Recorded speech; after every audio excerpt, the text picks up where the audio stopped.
Thank everyone Salad? for participating. We are beginning the Master Plan 2030 public hearing. The council is convening this public hearing regarding the draft Master Plan 2030, which will now come to order. The draft master plan was prepared by the Department of Planning pursuant to Section 523 of the county charter and was submitted to the Planning Board. The Planning Board voted to approve the draft Master Plan 2030 with amendments on June 29th, 2023. The Planning Department then transmitted the plan to the County Council on July 28th, 2023. As the County Council reviews and considers the draft plan, we are holding this public hearing in order to provide the opportunity for public input and comment on the draft Master Plan 2030. If anyone wishing to speak should have registered on the council's website prior to the hearing. Each speaker will be provided up to 3 minutes. Ms. Belcastro, let me just, before we go to Ms. Belcastro, let me just say, I looked over the list of speakers and it's really a great list of speakers. And I would say, Councilman Crandall, if you were trying to form an all-star team of planners, the list of speakers would be a good team for you to form as all-star planners. And my only regret this evening is that they only have 3 minutes each to speak. So with that, I'm going to turn it over to Ms. Belcastro to introduce the speakers. Ms. Belcastro. Mr. Chairman, I'm sorry to interrupt. Mr. Lafferty, the planning director and secretary to the planning board, is also here, and he is going to kind of tee things up for us, if that's okay. Oh, that's perfect. And I'm sorry, Mr. Lafferty, Director Lafferty, that I didn't give you that opportunity. My fault, Mr. Chairman. That was my oversight. Thank you. No worries. Mr. Lafferty. Thank you, Mr. Chairman, and members of the County Council and members of the public who have joined us today. Thank you for this opportunity. The Planning Department is very proud to introduce the draft of Master Plan 2030, which is the county's 10-year comprehensive plan. As you've already indicated, this plan was developed in conjunction with extensive community engagement, recommendations from local experts and stakeholders, as well as county agencies and an examination of other jurisdictions. We then took this to the planning board that also vetted it and actually had 3 public meetings in order to go through the process of reviewing the plan that was presented to them before they sent it to the county council. We had 4 goals in mind in drafting this plan. One was to focus on preparing for the future needs of the county. Secondly was to incorporate best planning practices that could be applied across the entire jurisdiction. Thirdly was to provide a clear implementation set of guidelines and benchmarks, and also to create a living document that will evolve over the years as we know the dynamics of this jurisdiction are going to require. We had 3 interwoven elements. One was equity, to make sure that we're inclusive in our decision making and ensure equitable distribution of resources and creating opportunities for everyone. Sustainability, to ensure long-term sustainability of the county's ecology, climate, and infrastructure, and also to ensure that we have vibrant communities that have access to high-quality, accessible, and great economies, recreation, and cultural opportunities. These themes are woven throughout the document. The plan's organized in 4 sections. We have an overview, followed up with a growth framework that's focused on outlining new approaches to growth over the next 10 years, recognizing that we are at a stage where we need to redevelop and look at retrofitting because of the lack of new open space or green fields, as we refer to them, for new development. Thirdly is the place type maps, which generally set out recommendations for land use. And lastly is a vision framework, which establishes future goals and long-range development. And those include livable built communities, harmony with nature, resilient economy, responsive regionalism as we work with our partners that abut the jurisdiction, inclusive zoning, and healthy communities. We're very pleased to be able to present this to you tonight. We appreciate the comments we've already received from the council and look forward to further comments and amendments you may want to offer. And with that, we look forward to the public comments this evening. So thank you, Mr. Chairman.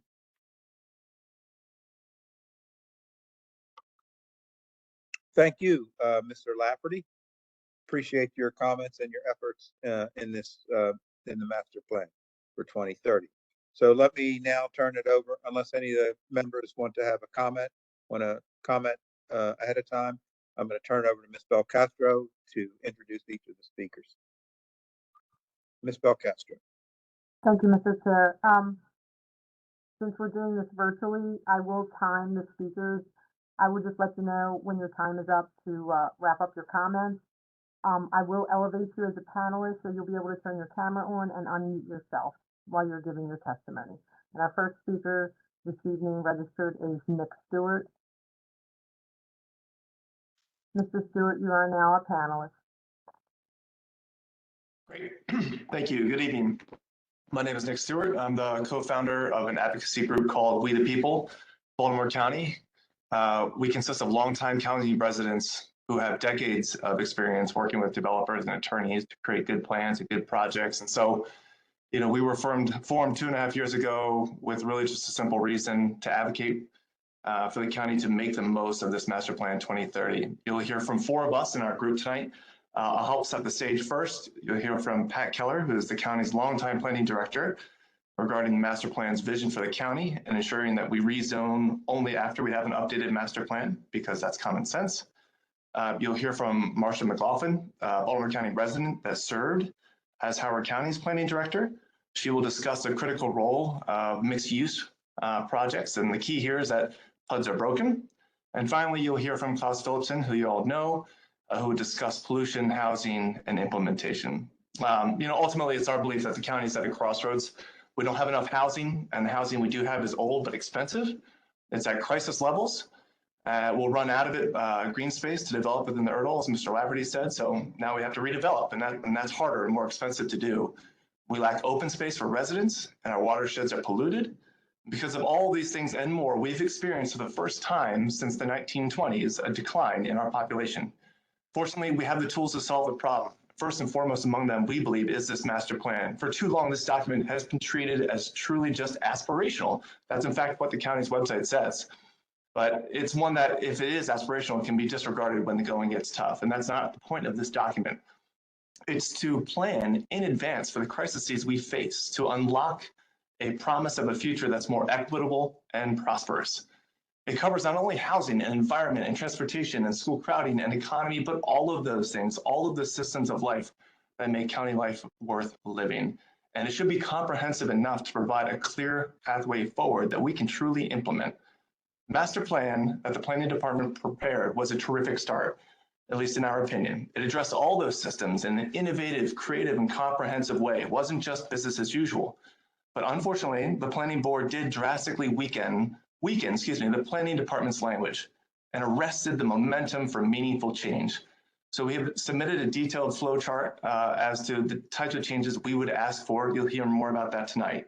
The point ultimately, council, is this. Why do we spend all this time and energy on a master plan if it means very little to us as a county in our decision making? The master plan should, both in what it says and how it's honored and reflected in the decisions we make, be a part of our process. In fact, it is our opinion that the master plan is our very best tool that we have to leverage our strengths and to choose the right direction at the crossroads that we find ourselves in. So we hope we can make the most of this moment together. Thank you so much, Mr. Stewart. I appreciate your comments and appreciate the commitment that you've put into this effort with other good people.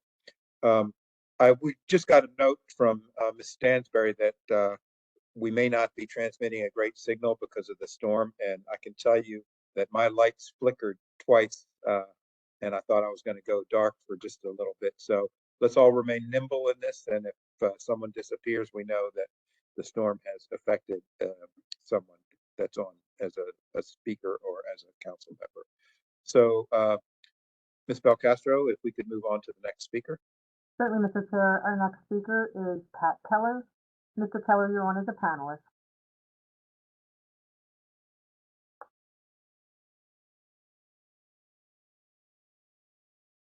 Thank you, Mr. Kelly. Go ahead, Pat. Good to see you. Mr. Chairman, members of the County Council, good evening. My name is Pat Keller, resident of the Perry Hall area of Baltimore County.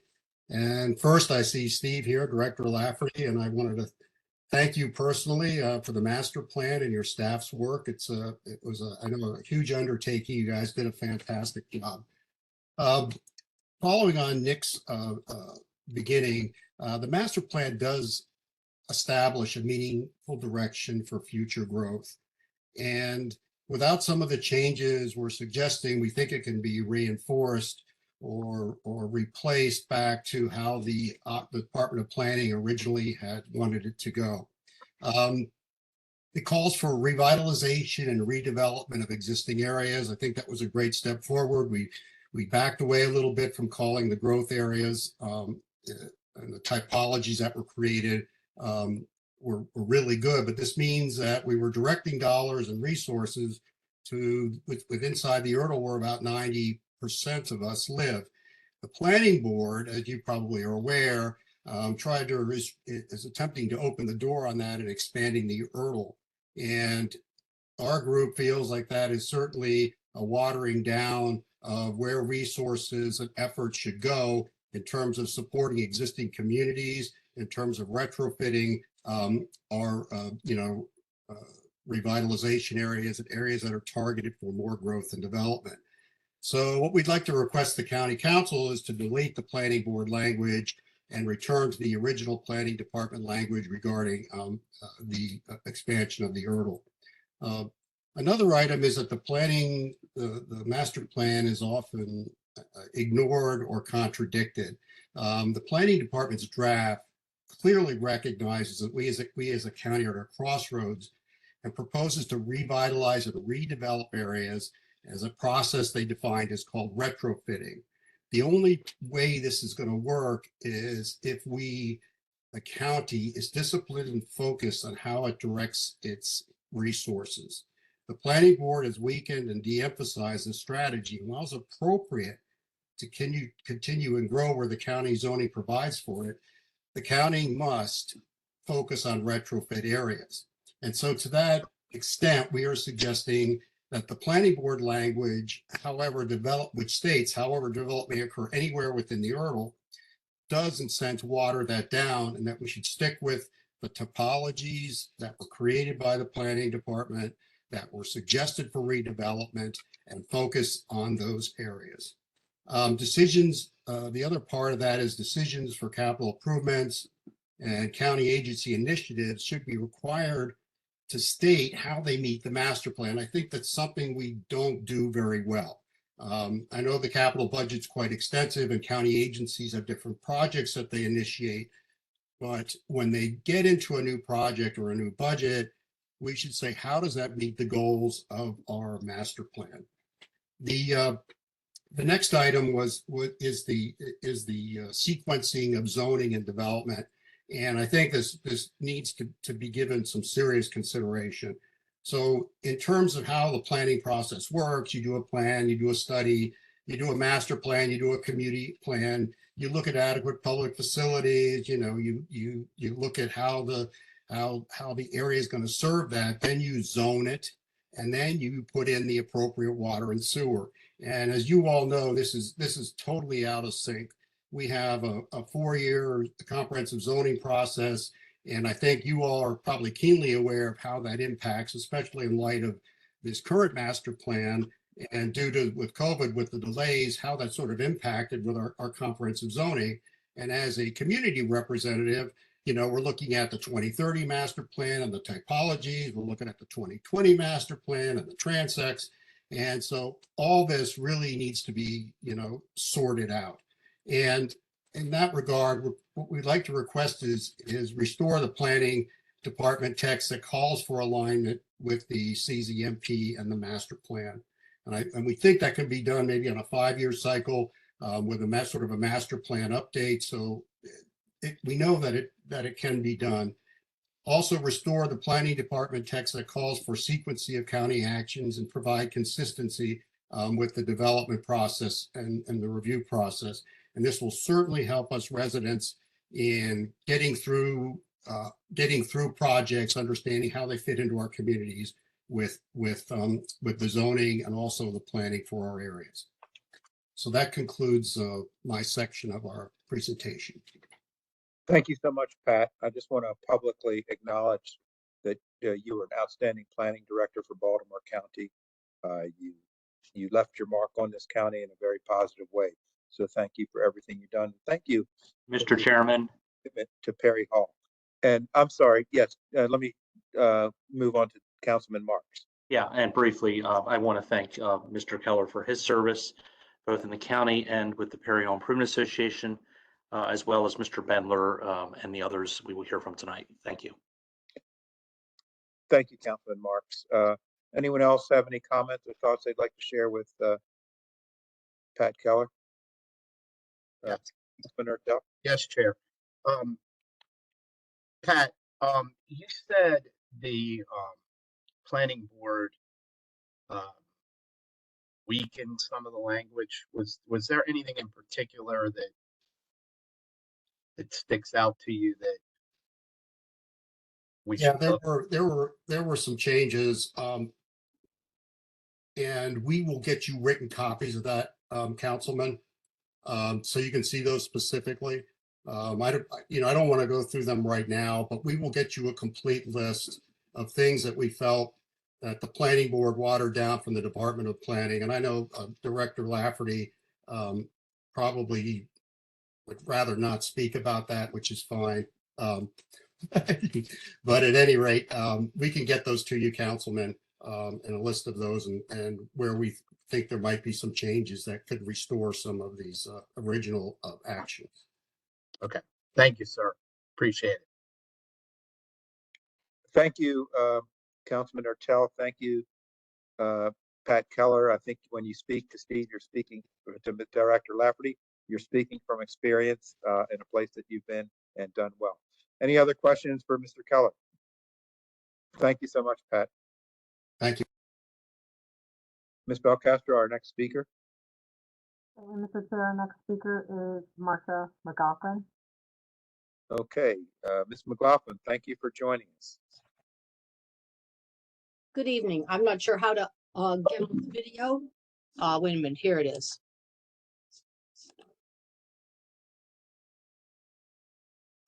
Oh, whether I have video or not, I appreciate you taking time. And it's frankly, although I prefer the live hearings, given the weather we have tonight, we appreciate you even continuing with the schedule. One of the things that I'd like to stress is that we need new ways to think about the goals for mixed-use retrofit projects. Baltimore County zoning code and development processes are antiquated compared to other central Maryland jurisdictions. And they don't really not only facilitate mixed use, which is what the call for retrofit is, but it also is not very good in terms of meaningful community engagement.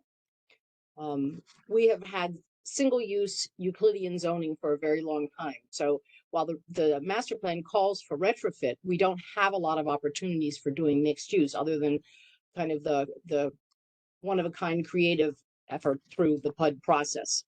And what we're trying to do is suggest ways that the code could be amended to allow for better definition of mixed-use opportunities.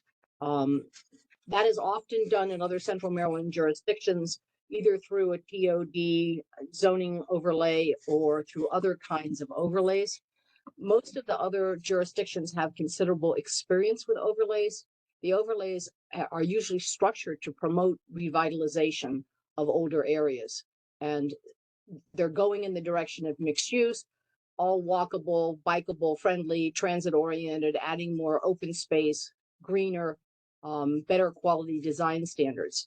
And so one of our main recommendations is that the planning department consider reaching out to some of the surrounding jurisdictions that have these alternative zoning approaches to see what's worked. They have experience as to how they've been structured, what has worked well, what has not worked well, and that should be something that would be used in the way of creating new overlay districts or perhaps TOD zoning districts, as opposed to only relying on the PUD process.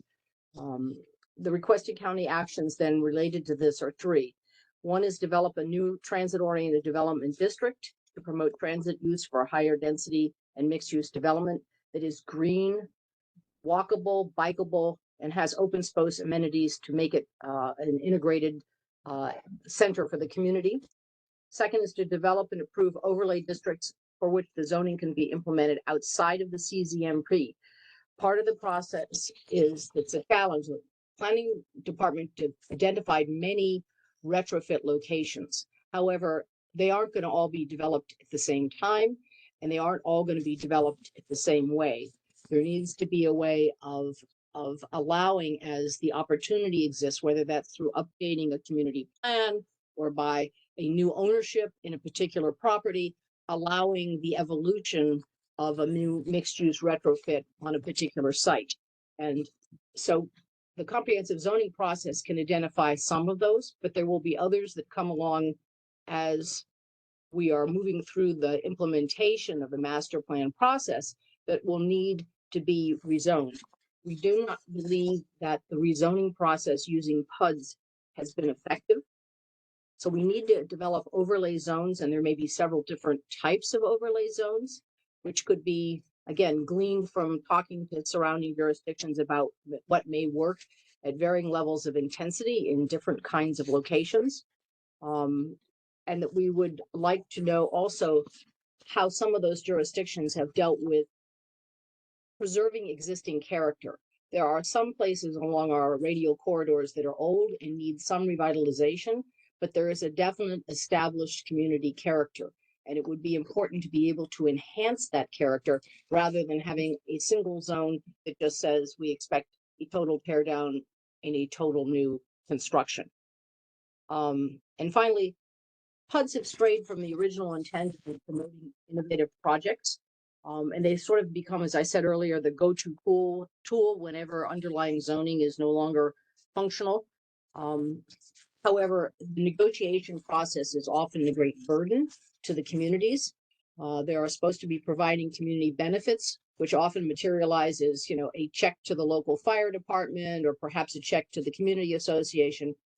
We would like to see the PUD process be amended to be a better tool that would be used in limited circumstances to redistribute density and massing across property lines or zoning categories for a better design than what would happen under the underlying zoning. It is not really intended to be for significant density changes. So I guess to be clear, we see the PUD as being a way of combining properties that have different zoning and different ownerships to create something that really works well. However, where you've got a major redevelopment, we think these overlay zones would be a better strategy. In some instances, TOD, but we have very limited transit, so most of them would be related to these new overlay categories that we hope would be considered and adopted in the future. Thank you for your time. We appreciate everything you do for us.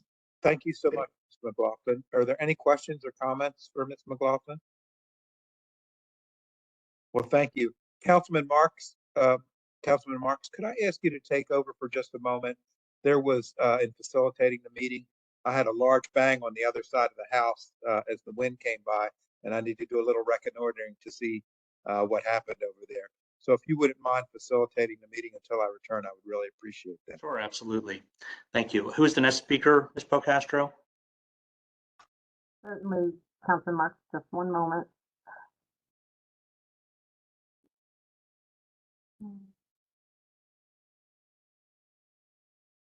Our next speaker is Klaus Philipson. Great, thank you very much. Mr. Phillipson, you're on.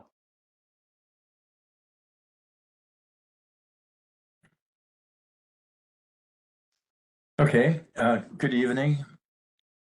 And I am the sweeper of the group for We the People.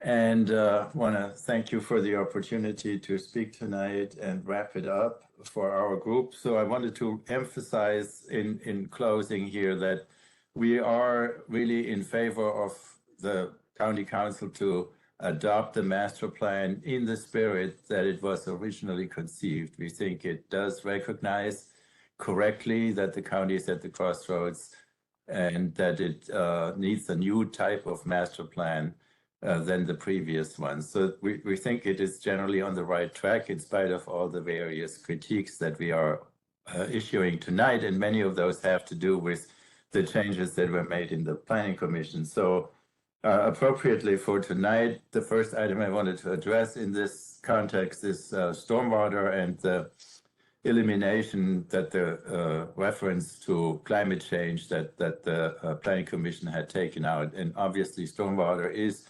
at the core of climate change. We all know that the precipitation rates increase, and we see it today, and that our stormwater facilities are not designed for those precipitations. And so the master plan needs to address that. And the master plan speaks specifically about stream restoration, but stream restoration is sort of a downstream measure that is not the key to stormwater management. The key is to reduce the flow and dimension the facilities accordingly. So we recommend that the council reinserts the original text that talks about climate change and harmony of nature, and then looks at stream restoration as only one of many tools. Secondly, I wanted to briefly address affordable housing. It is currently in the vision piece of the master plan. I was at the affordable housing work group, and we recommend that the elements on housing become more specific, that more of the recommendations of the work group are specifically included, not only as visions, but also as particular actions, especially around allowing more multifamily units in more locations, have administrative exemptions for affordable housing, pass inclusionary zoning legislation, and allow more accessory dwelling units. And finally, the last item that I wanted to mention is this implementation section. So the state law requires mandatory in comprehensive plans to have an implementation element, and the website stated that the intention of the planning department is to have this implementation strategy added after the adoption of the current draft plan as it stands. There are at each segment of the visions and the actions recommendations what to do, but we do not think that that is a full-fledged implementation element. So it's partly a question, but partly a request. What is actually the plan with this implementation segment? When would it happen? So what we would like to request is that the council makes an amendment to the plan requesting that this implementation element be completed within 6 months of the adoption of the master plan, and that this implementation element would create the linkages that we are so urgently needing, that the departments are really collaborating in implementing the master plan, that the implementation is also linked to funding, so that the budget process and what's in the master plan have something to do with each other, and that the priorities are set correctly. My colleague Marsha McLaughlin pointed this out. We can't do everything at once. There need to be priorities, and the implementation segment would be a perfect place to create these priorities that then can be recognized in subsequent budget considerations. And with that, that would conclude the testimony from We the People. Thank you. Thank you. And Chairman Patoka, good to see you. Thank you, Councilman Marks. Thank you, Mr. Phillipson. And I think you and I will be talking more tomorrow about this. And thank you, Councilman Marks, for pinch hitting on that. Do any of the members have any questions or comments or thoughts they'd like to share with Mr. Phillipson? Mr. Chairman. Yes, sir, Councilman Young. Thank you, Mr. Chairman. Just one thank you to Klaus Phillipson for your ongoing conversations related to the master plan. Be beyond the original vote with the planning board and the consistent conversation that you've provided and expertise in the matter. And also, I just wanted to shout out to Mr. Stewart, who went first. I missed the opportunity to ask questions, but just wanted to thank you for the work that you and the coalition have been doing and informing us, and look forward to the continued conversation as we move forward with passing the master plan. Thank you. Thank you, Councilman Young, for your comments about Mr. Stewart. I think that was my error where I didn't really create the opportunity to engage Mr. Stewart. So my apologies on that. Any other comments, questions, or thoughts you'd like to share with Mr. Phillipson? Mr. Chairman, Yes, sir. Councilman Marks. just very briefly, I'm astounded that any member of the planning board would want to weaken provisions about climate change. Whether you believe how climate change is occurring, it seems to me that it is occurring. The budget has included funds to look at this and budget for this, and I agree, Mr. Phillipson, completely with your sentiment on that. Thank you, Councilman Marks. Any of the members have any additional comments, questions, or thoughts they'd like to share with Mr. Phillipson? Well, thank you, Klaus, and thank you for providing your insights, and appreciate your time. Ms. Belcastro, who's the next speaker? Our next speaker, Mr. Chair, is Michael Sustiniak. I know I'm pronouncing it right. Sustiniak. I think that's it. Yep, it's fine. It's Mike Stepanek. Thank you very much for the opportunity. And so I live in District 3. I'm also the co-president of a group called We the People. Not We the People. Strong Towns Baltimore. But I do agree with everything that was presented by the members of We the People. They made very good comments.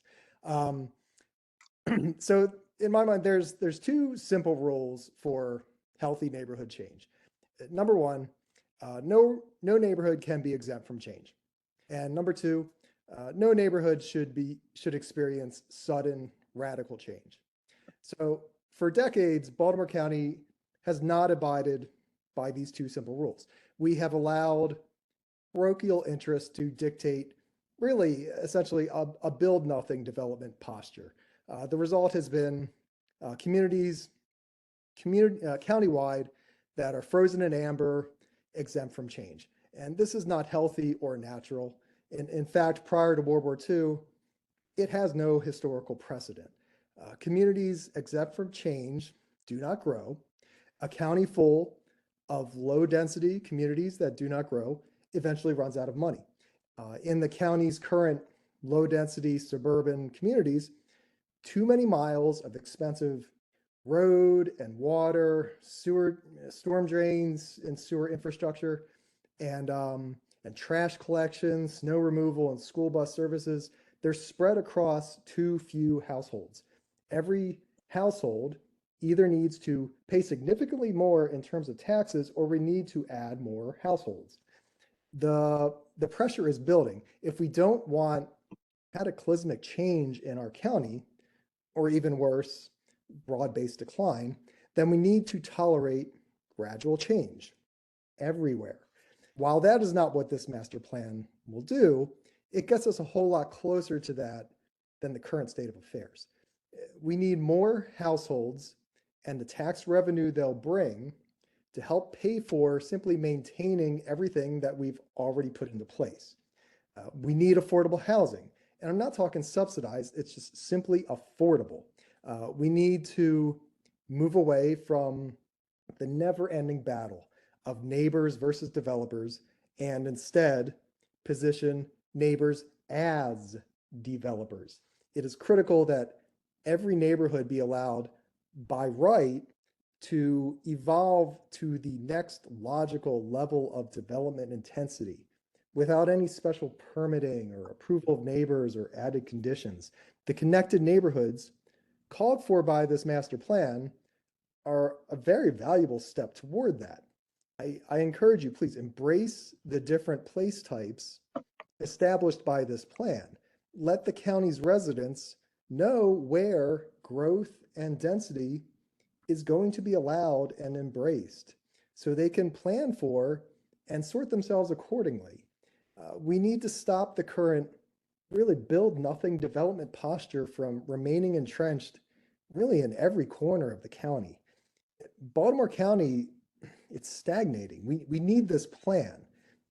Codify it as a controlling document and realign the CZMP so that it falls in line with this master plan and then future master plans. We need this countywide plan to be given teeth so that we can move beyond the limited district-specific focus that is really capping our potential. So again, please embrace this plan. Do not water it down and with amendment on amendment on amendment. I very much appreciate the opportunity to speak, and I have enjoyed everything I've heard so far, and I'm going to keep on listening. Thank you very so much, Mr. Stepanek. Do any of the members have any questions, comments, or thoughts they'd like to share with Mr. Stepanek? Well, thank you so much, and we'll move on to our next speaker, Ms. Belcastro. Mr. Chair, our next speaker is Harry Karachi. Hello. Hi, everyone. Hello, Harry. Is that Izzy? It is. Good to see How you. are you? Nice Doing to see you. Thanks for having me. So I wrote a statement here I want to read, then I'll be open for any questions. It's pretty brief, but it has to do with some areas of Baltimore County are being starved from this necessary water we need due to the expansion and all the building going on in the county. Could anyone on this committee imagine your water is being shut off now, and in order to turn it back on, it's going to cost you between $20,000 and $25,000? And each time thereafter, when the county decides to turn it off, you have to write a check. When wells go dry in the county, as not just for me, but my entire area, the water tables are going down. In 2019, I communicated with Johnny O's office and was referred to the Department of Public Works that basically said our area was not deemed metropolitan, and due to that, there's no plan to bring public water out to us. I will admit that at one time where I live, it wasn't as densely populated as it is now. Back in 2014, when I bought my land and I built my home, I was at 3 gallons per minute, and the state requires that you maintain 1 gallon per minute if you want to buy or sell a home in the county. Since then, my well yield's gone below 1 gallon per minute. So essentially my well went dry.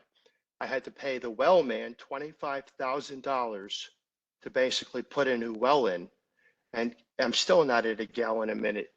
Other people around here are experiencing the same things. The well drilling companies are making a fortune off this, and the homeowners are losing equity in their homes. Not too far from where this whole community is, there's public water. So as the county decides to expand, as Mr. Lafferty said, preparing the needs of the county, sustainability, and high access. While expansion is great, but we need some help in certain areas of the county that are being hurt due to this expansion. Once again, if somebody wants to sell a house in the county, they must maintain 1 gallon per minute. So there's a chance, theoretically, you may lose the value of your home if you don't have any water on your property. And theoretically, the value might become zero. This is a serious issue that needs to be taken up. I know it's a no frills thing because it cuts into the budget, but we pay a lot of taxes out here, as many people do, as all of you do. And for those of you who want a well, you may know what I'm talking about, but it's very painful to run out of water and not be able to have drinking water for yourself or your animals, your family that's visiting. This is all real stuff. So that's my statement that I prepared. I thank everyone. I'm available for questions, but my question is, would anybody on this committee be more interested to learn about the water tables in certain areas and how the expansion is really harming us as residents of the county? Thank you so much, Mr. Karatki. Do any of the members have any questions, comments, or thoughts they'd like to share with Mr. Karotki? Okay, thanks again for putting that together for us, and I appreciate you coming before us, Harry. Well, could I ask, I know this is like I said, if it affected somebody on this council, with all due respect, I say this, I know people would be raising the arm saying, yes, he's right, but unless you experience going dry on your well over and over, how many checks can you write before you don't have any more money and our land's being devalued at no fault of ours? This is a serious problem. It's going to only get worse in other areas.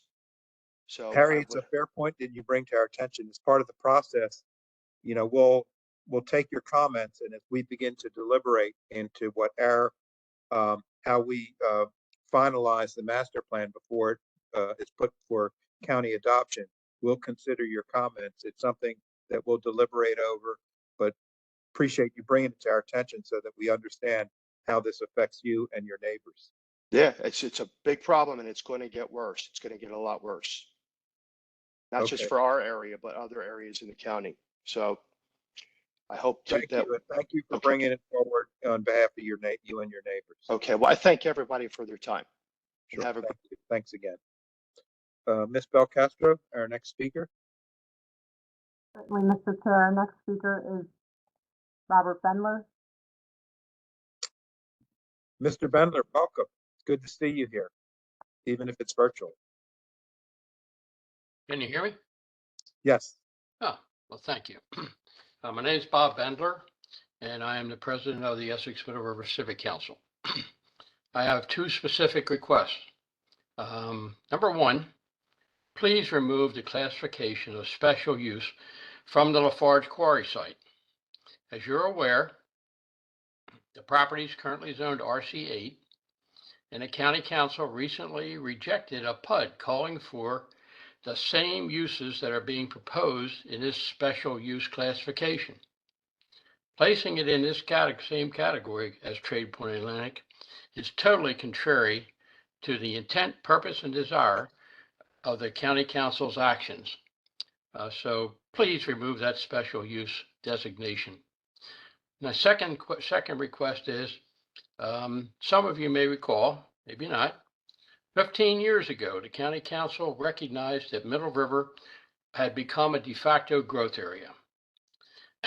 And they requested by resolution 10-09 that the planning department undertake a major growth area plan and study for the Middle River area.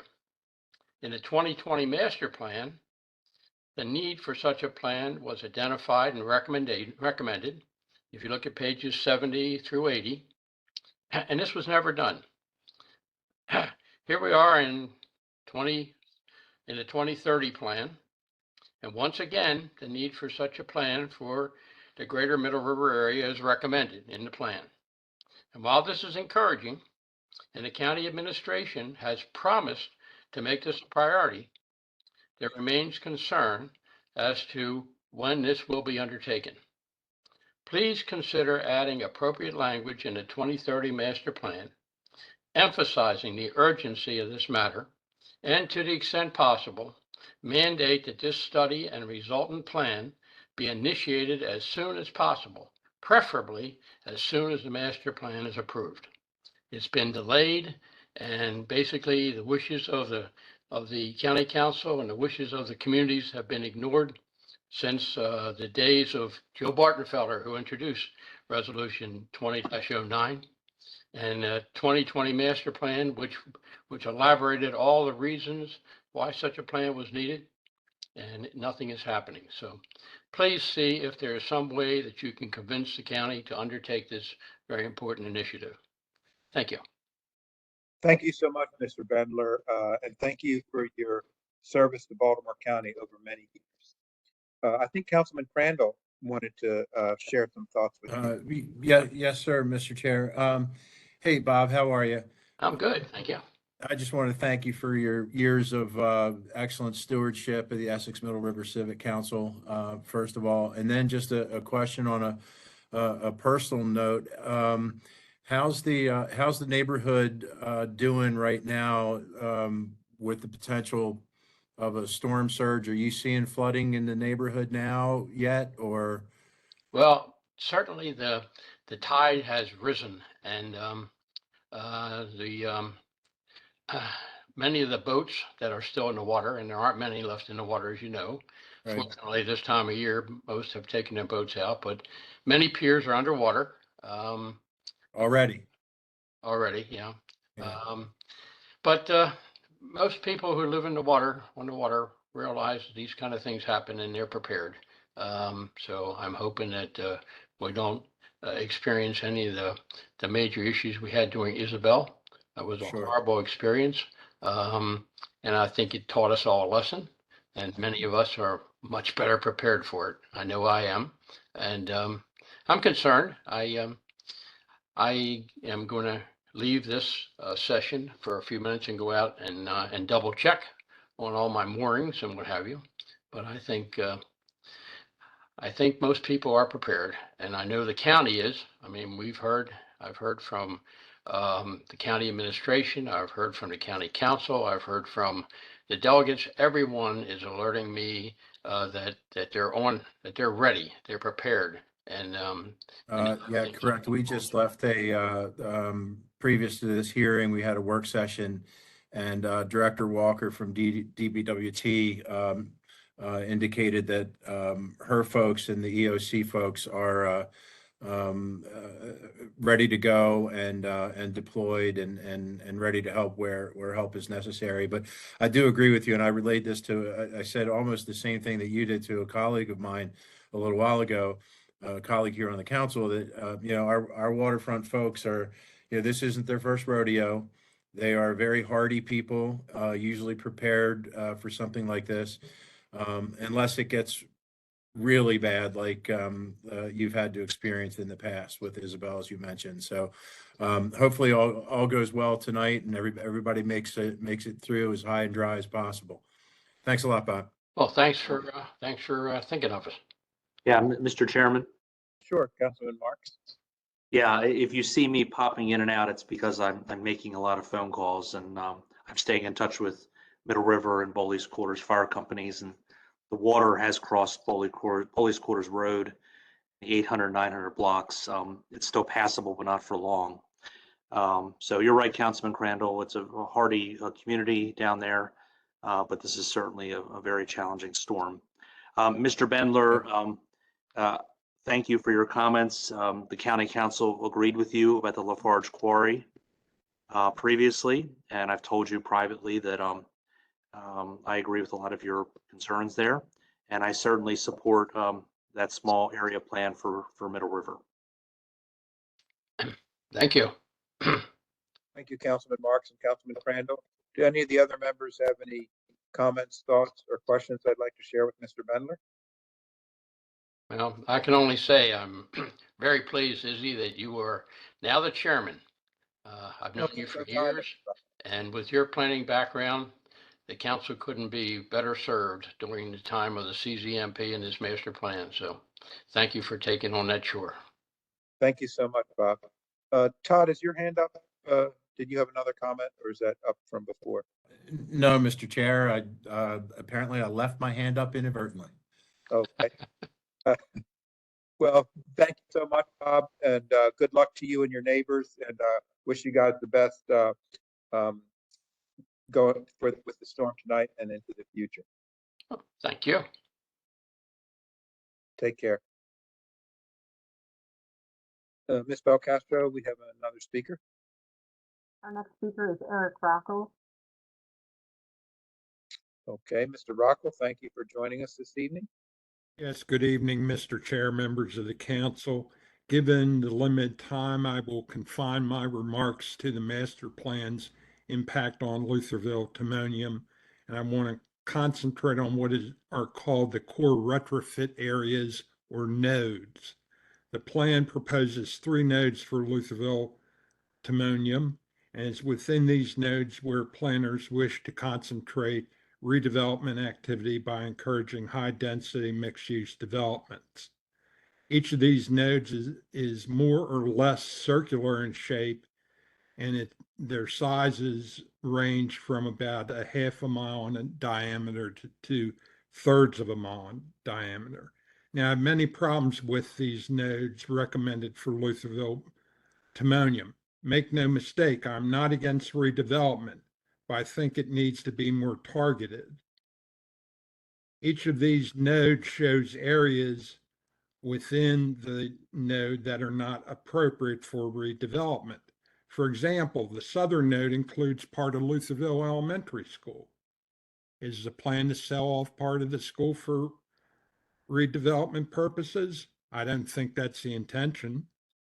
Secondly, in that same southern node, it includes part of the county's landmark historic district for Lutherville, which also overlays with the National Register Historic District.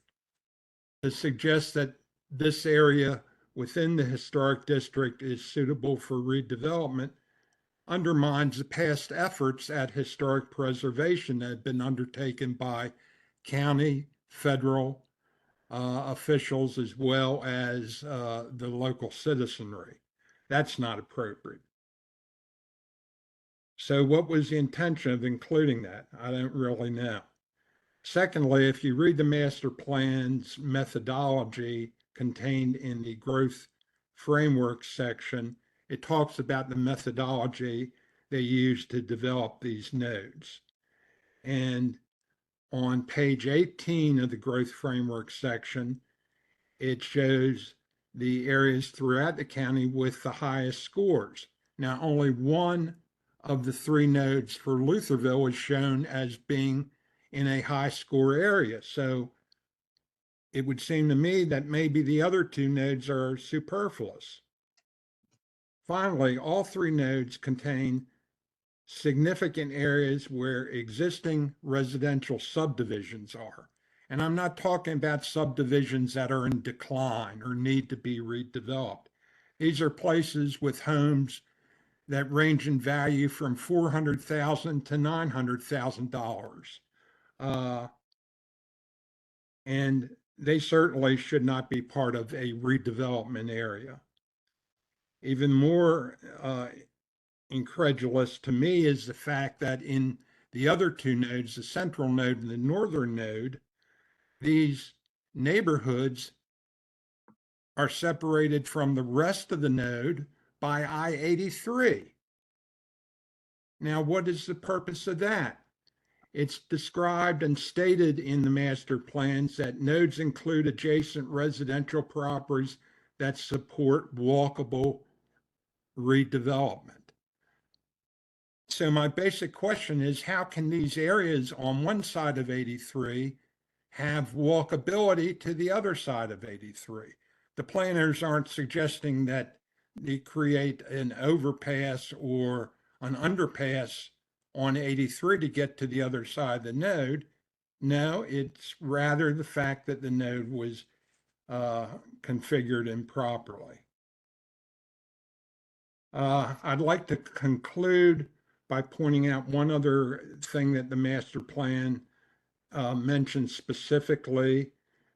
During the focus group sessions, it stated that many people said the county's development process needs to be more transparent and the community needs to be heard.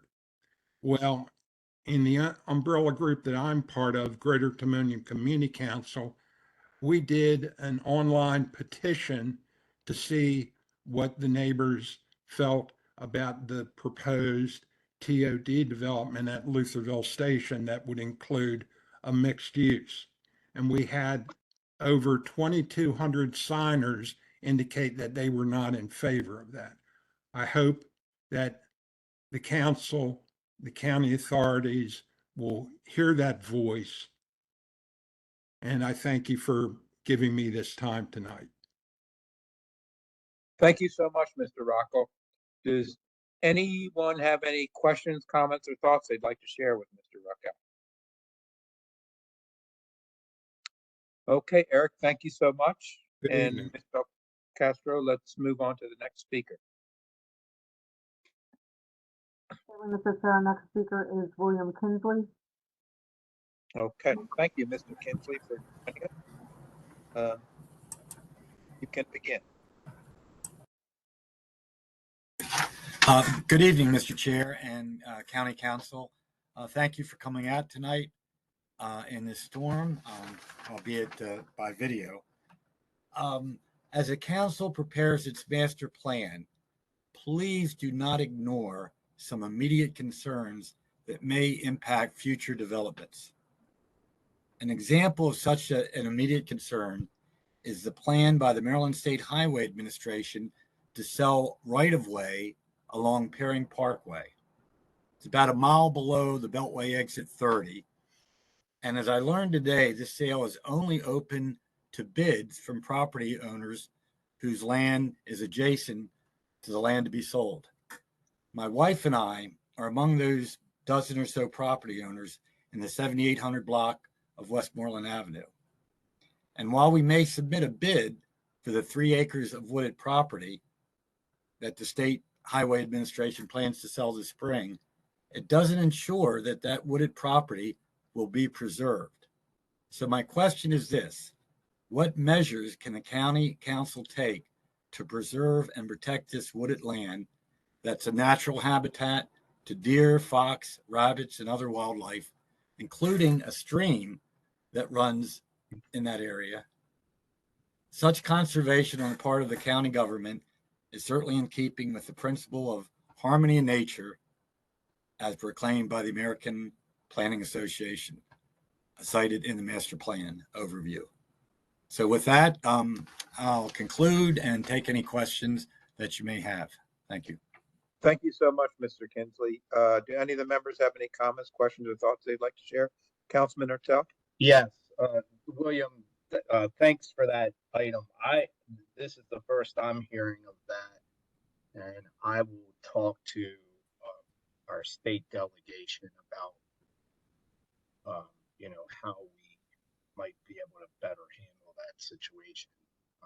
It's somewhat disturbing to me that the state's selling that off without a plan as to how they're going to deal with it. And you're right, there's a stream there. A lot of that is thick woods that really buffers the neighborhood from Perring Parkway. Okay, so I'm glad you spoke tonight, because I did not ask previously. Thank you, Councilman Ertel. Do any of the other members have? Councilman Marks? Thank you very much. Just speaking globally, this is why the neighborhood commons zone is so important. And we've used it very liberally sometimes, but if a governmental entity sells off the property, the zoning can determine what is built there. So I think it was very smart for this council to create that. I get criticized sometimes for putting it on a lot of properties, but this is exactly why you need it.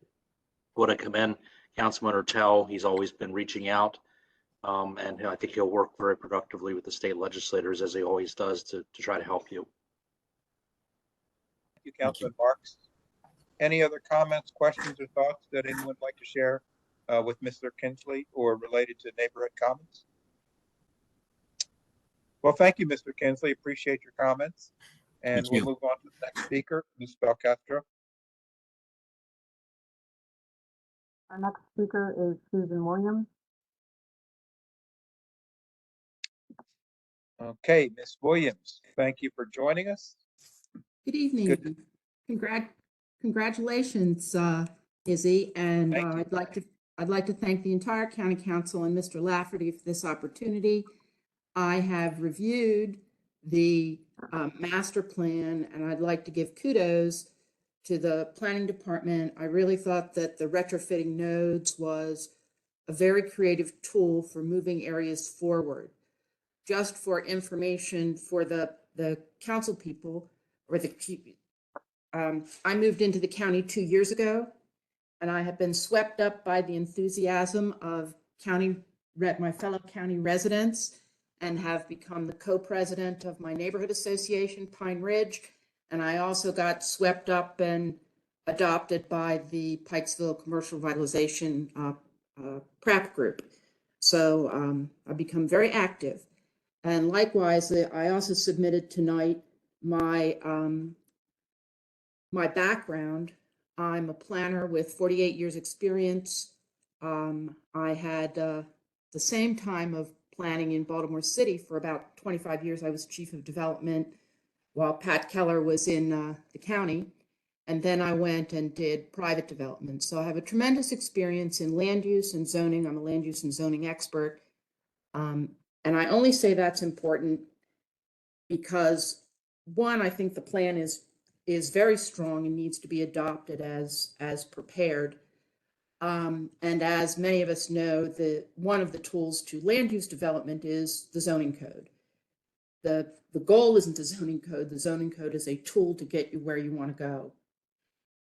One of the main reasons I'm speaking tonight is we have 2 zoning requests in the Pikesville area that are on the docket in the 2nd district, case numbers 3 and 4 for the 2nd district, and I also believe 18 might be part of that. And I think these are examples of how the zoning code does not accommodate where we want to be. And that is that we have some office residential and some RO properties that would like to have a wider variety of uses in them. And the community groups are generally fine, and there is no tool in the county zoning code to do that without zoning those properties that currently serve as a buffer between retail and the residential areas. There's no tool to allow a little more flexibility there. And I think that times have changed. I think one of the previous speakers talked about the Euclidean zoning, which is don't put your office with your retail, with your residence, with, and that there is a desire to have a variety of mixed use categories. And I think there needs to be a transitional zoning category for those areas that exist between the commercial corridors and the residential neighborhoods. They are described in the RO category primarily as historically residential properties that are no longer really viable for residential, nor would it be appropriate to have a more high density retail zone. And when I go through these things and try and think of what these uses should be, there's some things they should not be, which is a dense retail use that would have a lot of trucks going through the neighborhood, having people hang out, having odors, things like that. But there are a lot of uses, and it really becomes an economic development tool for small business people who have outgrown, for example, a home occupation and need a space to be. And these tend to be things like personal services, like beauty salons and barbershops, and acupuncture, wellness, small limited sizes for dance schools, dressmaking, millinery, places that embroider things. But there are that window of uses that historically have been classified as retail that could go into these transitional areas. And I would like to request, and I'll volunteer to do work, I'm not afraid of work, with Mr. Lafferty to try and flesh this out so that as we move through the rezoning requests we have, there's a resolution, because common sense from the community and that small business person is saying, well, yeah, sure, that's okay. But if you try and rezone it to allow a wide variety of uses, we're going to have 90 people in petitions screaming at the hearing. So I'd like to move forward, which would move forward on what would normally be the second step in the process, and that's really evaluating portions of the zoning code to implement the master plan and try and figure this out so we have a resolution. And I have a feeling that the issue that we have in Pikesville is probably an issue that's in a lot of the older retail districts throughout the county. And rather than having people butting heads trying to solve this, to find a resolution that could widen the flexibility and reuse of these properties. Thank you very much. Thank you, Susan. Do any of the members have any questions, comments, or thoughts for Ms. Williams? I have just a quick statement there. Go ahead, Councilman. Susan, you and I might be a little bit off from the comments you made in the sense of one of the things that I think this is for everyone who's listening. In Towson, we have done some mixed use development, and I've found out that some of the results have not been so good when we're mixing residential and business retail together. And just to give you an example, we have a development in Towson where the fire alarm system for an apartment building is also tied to the shops that abut it. And every time someone burns something in a toaster or a microwave, the alarm goes off, or sometimes in the businesses below. And we as a county are going to have to reconcile how we do things.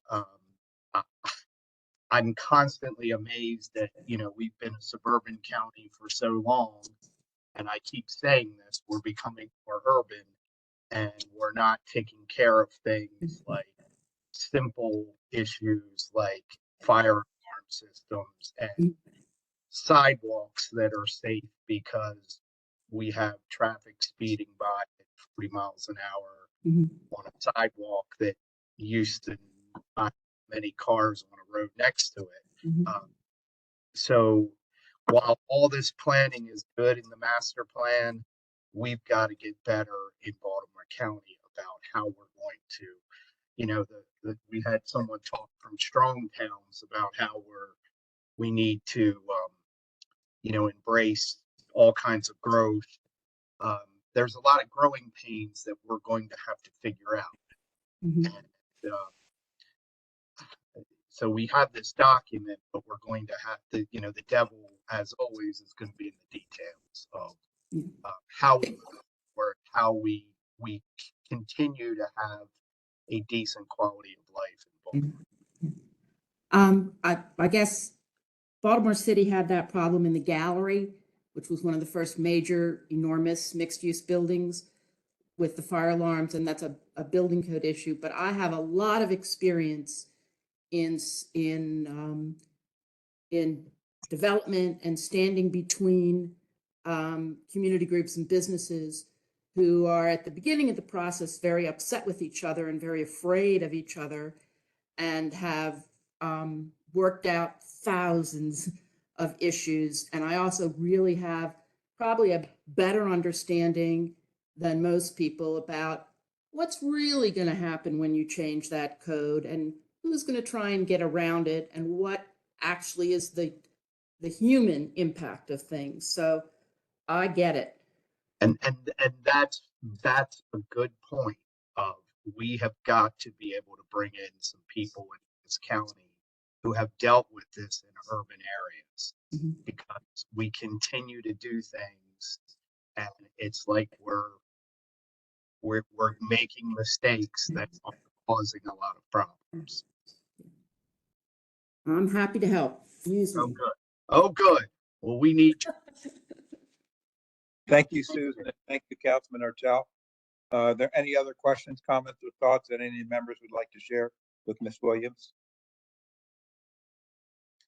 Okay, hearing none. Thank you so much, Susan. And Ms. Belcastro, we'll move on to the next speaker. So, Mr. Chair, this is our final speaker this evening, is Joe Reister. Okay. Thank you, Mr. Reister, for joining us.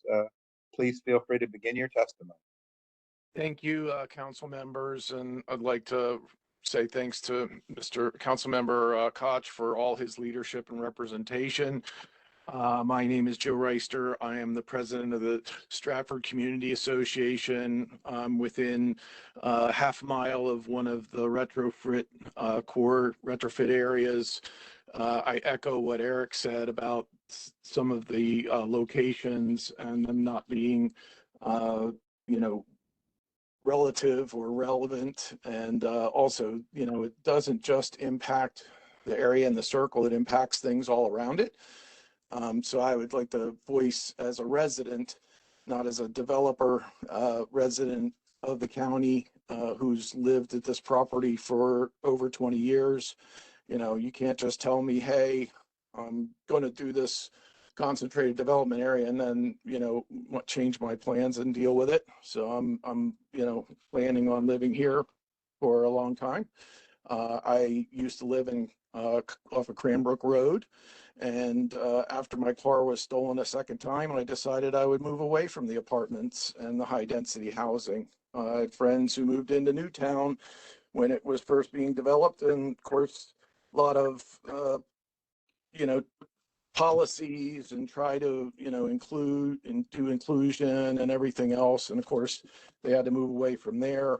You know, I'm worried about the impact on our infrastructure, our schools, our roads, and increased crime by adding mixed use developments within, you know, the Timonium, Lutherville area. And just wanted to, you know, express that as a resident, I really want to protect our suburban areas. And while I'm not against change and I'm not against affordable housing or economic development, I think you have to be very careful on how you plan those, how, you know, you can't just draw a big circle on the map, as Eric mentioned, and then, you know, go ahead and, you know, just do any type of developments in there that, and it's a foothold. They've already tried to do apartments right down the street from, you know, request zoning change for Timonium Crossing to add apartments and mixed use there. And I think it's just, you know, they're going to want to put these mixed use high density housing all over, and it's definitely going to impact the character of our neighborhood and the reason why I moved here. So thank you for your time today. Thank you, Mr. Reister. Do any of the members have any questions, comments, or thoughts they'd like to share with Mr. Reister? Hearing none, that was our final speaker. Before we conclude, I would ask any of the members if they have any thoughts, comments, questions they'd like to share with their colleagues on this topic. Hearing none, I think that concludes our public hearing on Master Plan 2030. Mr. Secretary, we have another public hearing scheduled. And could you, when is that? Yes, sir. I was just going to mention that in the closing remarks. So thank you very much. The next public hearing will be a week from today on January the 16th, Tuesday. That will be at 3 p.m. and that will be in person for those who did not have an opportunity to be online. That will be in person, as well as we'll have the online component. So hopefully the weather will be better, and that will be the next public hearing before the legislative session at 6. Thank you. Thank you, Mr. Boswick. And if there are no comments from the members, I think we can conclude this public hearing. I want to thank everyone for participating. We had good interactive conversation this evening, and it will help us create a stronger master plan as it moves through the council process. So thanks again, everyone, and everyone have a safe evening and try to stay dry through this terrible weather. Take care, everybody.